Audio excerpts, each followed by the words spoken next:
Managing Director of Kotak AMC, joins us. Is he smiling or is he just smirking? Smile, smile, smile, smile. निकुंज भाई आपको देखा हंसी आ गई. I don't know how to react to that. Nikunj bhai ko dekha हंसी आ गई. It's a positive way. No, I mean, the zing in your voice is there, and the zing in your voice clearly is understood. Where do we go from here? Indian markets of late have underperformed global markets for right reasons. There was nervousness because of geopolitical tensions. Now that they've eased out, can we catch up with the rest of the world? So there is a reasonably good chance, Nikunj bhai, that we should be able to catch up on the underperformance. The March 25 quarterly earnings growths have come reasonably ahead of expectation. Now one can argue good results come first, bad results come later, but so far so good. Second, now the geopolitical tension has been reduced significantly. If at all, global investors will realize how maturely India has responded and how it has put Pakistan in its place, that should also result into some amount of lowering of geopolitical risk in Indian valuation, which means there is chance that our valuation can get re-rated. Finally, market needs flows to move, and FPIs were buyers even when geopolitical risk was high. I'm sure they would like to buy more when these risks are reduced. So from a fundamental point of view, from a flow point of view, I think Indian market is well supported, and we should see some amount of catch up in the Indian market in the days to come. Nilesh bhai, one is the sentiment and second is the reality check, which is earnings, valuations, and the scope of macro improvement. So once the excitement about what's happening on the tariff front, what is happening on the border front, that will get adjusted. Then what about the reality of the market, which is centered around earnings and valuations? Where do we stand on that front? So this quarter, we should be having Nifty 50 EPS of anywhere between 260 rupees to 275 rupees. That should take us somewhere around 1050 Nifty EPS for FY25. This year, FY26, we could be somewhere around 1150, 1160 Nifty 50 EPS. And year after that, we should be crossing somewhere around 1300. So the earning trajectory looks quite reasonably solid. Now, there are sectors which are doing well, there are sectors which are not doing well, but overall earnings trajectory looks on the positive side. Undoubtedly, we have areas to cover, for example, private sector investment, but consumption, which was a little bit on the soft side, subdued side in the urban India, is likely to get supported. So overall, my feeling is that both from an earnings point of view as well as flow point of view, India is well supported. Our valuation to a great extent discount that growth, and hence the returns will be moderate.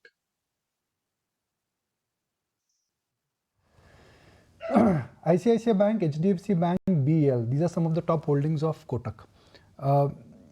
FIs are back, DIs are buying, HNIs are feeling left out. Retail is saying we should not cancel our SIPs. So market में seller ही नहीं है अब तो. So the selling will have to come, Nikunj bhai, from the IPOs and OFS and QIPs. There is a large lot of promoter lock-in which is getting expired or which will become free. So my feeling is that at a price, sellers will emerge. At a price, buyers will emerge. And that's how market functions. Undoubtedly, flow point of view, institutional and retail investors are likely to be buyers. And hence, supply will essentially come from the primary or secondary issuances from the promoter stable. All right. Hi, Nilesh. Good morning. This is Shrishti also joining in. But what do you make of the FII comeback? Do you believe that now is the time then FIIs are making a strong comeback and they are here to stay? Because of late, while the markets were a little choppy and volatile, the FIIs did turn positive in the month gone by, and in this month itself, the majority of their action is on the buying side indeed. So we saw in the month of March passive funds turning buyers. April was largely passive funds continuing to buy.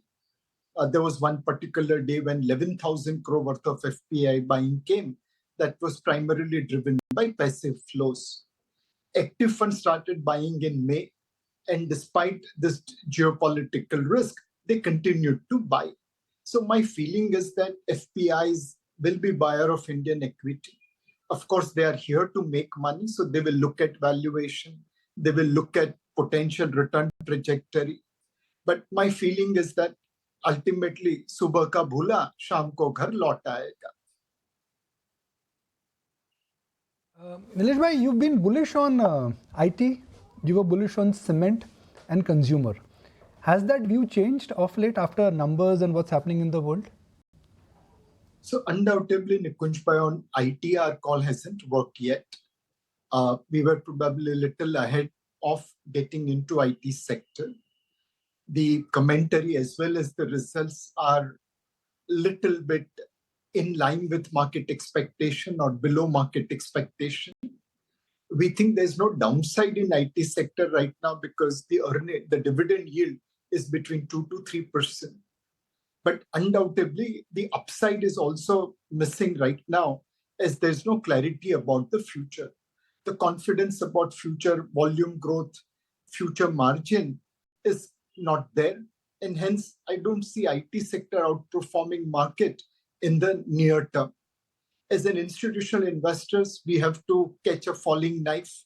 Otherwise, we won't get the quantity. So I have to accumulate in this period of underperformance.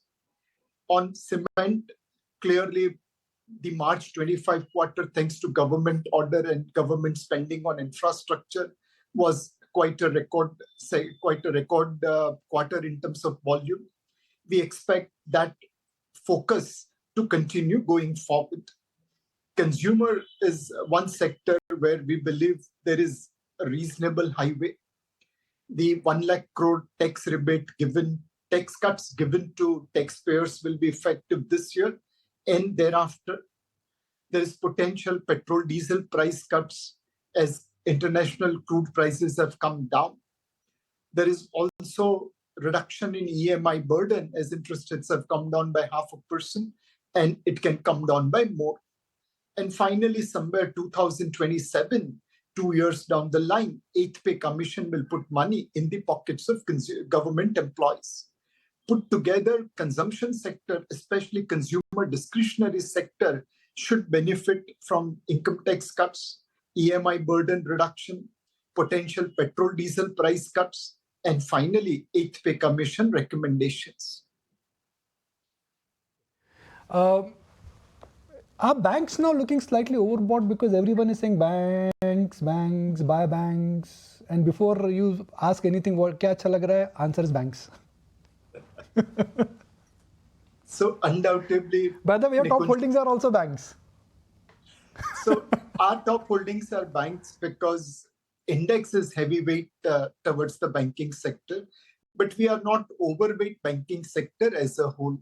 We are overweight private banks, underweight public sector banks, and overall marginally underweight banking sector.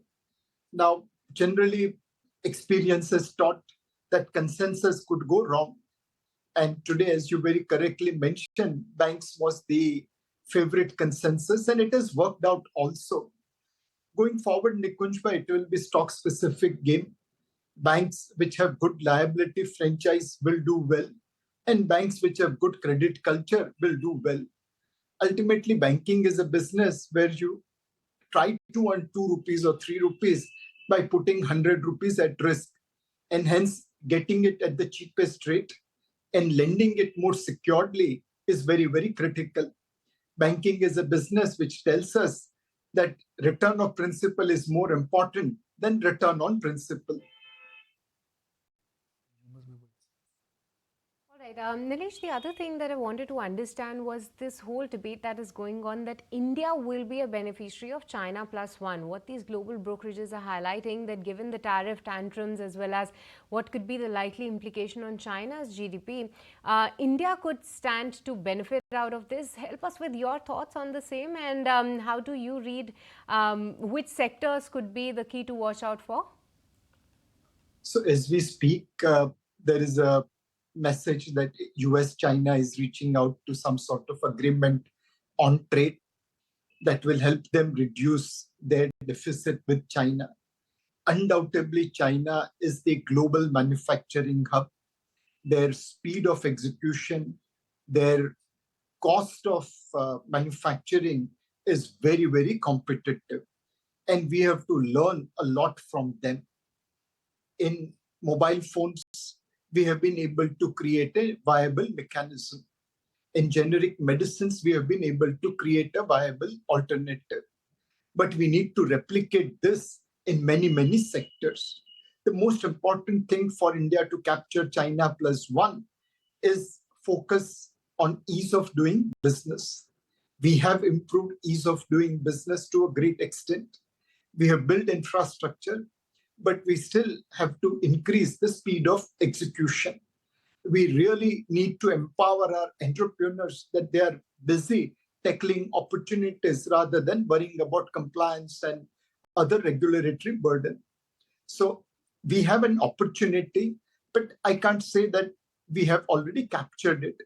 We have a lot of work to do so that we can become competitive to China.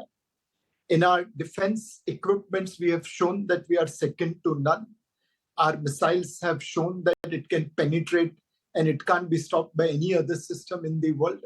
So clearly, there is capability, there is talent. We need to create ecosystem so that we can go and capture China plus one. The Indo-UK FTA does create opportunity for our ready-made garment industry.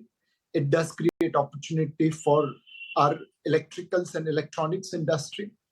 US is far bigger market than UK, and there will be many more opportunities depending upon how the FTA has been negotiated. Oh, absolutely. And the market's clearly celebrating all of this good news so far, at least. We're holding up in the green well enough, 2.5% higher for the Nifty futures, 600 points off an uptick coming in. But Nilesh, thank you so much for your time as always. Good to be speaking with you. If you like this video, then like, share and subscribe to ET Now.